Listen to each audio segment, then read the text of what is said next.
అందరికీ నమస్కారం. Lucky Sudheer welcomes you. నేను ఈరోజు మీ ముందుకు మరో చిన్న కథతో వచ్చేసాను. అయితే ఒక చిన్న విషయం అండి. అందరూ కథ వింటున్నారు, దానికి అందరికీ థ్యాంక్స్. కాకపోతే ఒక చిన్న మాట, ఈ కథ విన్నాక మీకు నచ్చితే లైక్ చేయండి, మీ ఫ్రెండ్స్కి మీ రిలేటివ్స్కి షేర్ చేయండి, మరియు సబ్స్క్రైబ్ చేయటం మాత్రం మర్చిపోకండి. నన్ను మీరు సపోర్ట్ చేస్తారు కదా. ఇక కథ విషయానికి వెళ్ళిపోతే, ఇది ఒక చాలా పాత కథ. ఒకసారి ఓ కుర్రాడు పని మీద పక్క రాజ్యంలోని ఒక ఊరికి వెళ్తాడు. అక్కడ ఓ ముసలాయన ఎద్దుకు బదులుగా తనే గానుగ చుట్టూ తిరుగుతూ నూనె తీయడం చూసి అయ్యో పాపం అనుకుంటూ దగ్గరికి వెళ్ళాడు. ఇలా ఎంతసేపని తిరుగుతారండి, కష్టంగా లేదా అని అడిగాడు. దానికి ఆ పెద్ద ఆయన దిగులు పడకబ్బాయి, రేపటికంతా మర్చిపోవచ్చు అని బదులిచ్చాడు. ఆ మాటల్లోని అంతర్యమేంటో ఆ కుర్రాడికి అర్థం కాక వెళ్ళిపోయాడు. కొన్ని రోజుల తర్వాత ఆ అబ్బాయి మళ్ళీ ఆ ఊరెళ్ళాడు. వృద్ధుడు అప్పటికి గానుగ యజమాని స్థానంలో ఉండటం చూసి సంతోషించాడు. తాతయ్య బాగున్నారా? మిమ్మల్ని ఇలా చూడటం ఆనందంగా ఉందంటూ అభినందనలు తెలియజేశాడు. ఆ వృద్ధుడు నవ్వుతూ కృతజ్ఞతల అబ్బాయి, కానీ రేపటికంతా మర్చిపోవచ్చని మళ్ళీ అన్నాడు. మరోసారి ఆ ఊరెళ్లేసరికి వృద్ధుడు ఏమై ఉంటారో ఊహించారా?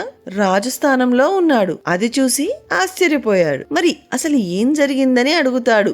ఎప్పటిలాగే ఆయన చిరునవ్వు చిందిస్తూ, మా రాజుకి పిల్లలు లేరు. ఆయన చనిపోయాక సాంప్రదాయం ప్రకారం రాజుగారి ఏనుగు గజమాలతో ఊరి మధ్యకు వచ్చింది. అందరితో పాటు నేను అక్కడే నిలబడి ఉన్నాను.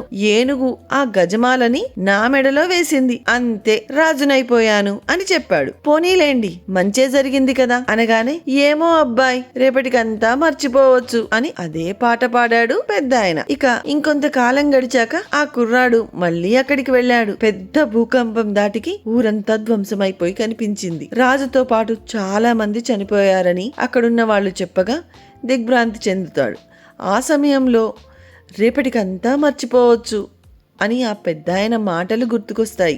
ఆయన చెప్పినట్లే మళ్ళీ మంచి రోజులు వస్తాయి అనుకుంటూ మనసు స్థిమితం చేసుకొని బయలుదేరుతాడు. నిజానికి అంతే కదా. పగలు రాత్రి, బొమ్మ బొరుసు, కష్టం సుఖం, ఇలా సృష్టిలో ప్రతి అంశానికి రెండు పార్వశ్యాలు ఉన్నట్లే పరిస్థితుల విషయంలోనూ మంచి చెడులు సర్వసాధారణం. చాలా మంది ఆ సంగతి మర్చిపోతూ ఉంటారు. కొందరు కష్టాలు తమకే వచ్చాయని కుంగిపోతుంటారు. ఇంకొందరేమో కర్తవ్యాల్ని విస్మరించి ఉన్న చోటే ఆగిపోతారు. మరి ఇంకొందరు కాలం కలిసొచ్చి కాస్త స్థాయి పెరిగితే చాలు గర్వం ప్రదర్శిస్తుంటారు. ఇంకొందరేమో నడిమంత్రపు సిరో మంచి పేరో రాగానే మా అంతటి వారు లేరని విర్రవీగుతారు. అందుకే ఏది శాశ్వతం కాదని, వచ్చేవన్నీ వెళ్ళిపోవడానికే తప్ప ఉండటానికి కాదని తెలుసుకోవాలి. రేపటి రోజు తప్పకుండా ఉంటుందని అనుక్షణం గుర్తు చేసుకోవాలి. మరి ఈ కథ మీకు ఎలా అనిపించింది? కింద కామెంట్ సెక్షన్ లో కామెంట్ చేసి తెలియజేయండి. మీ అందరి ఆదర అభిమానాలు మాకు కావాలి, అందుకని సబ్స్క్రైబ్ చేయండి. ధన్యవాదాలు.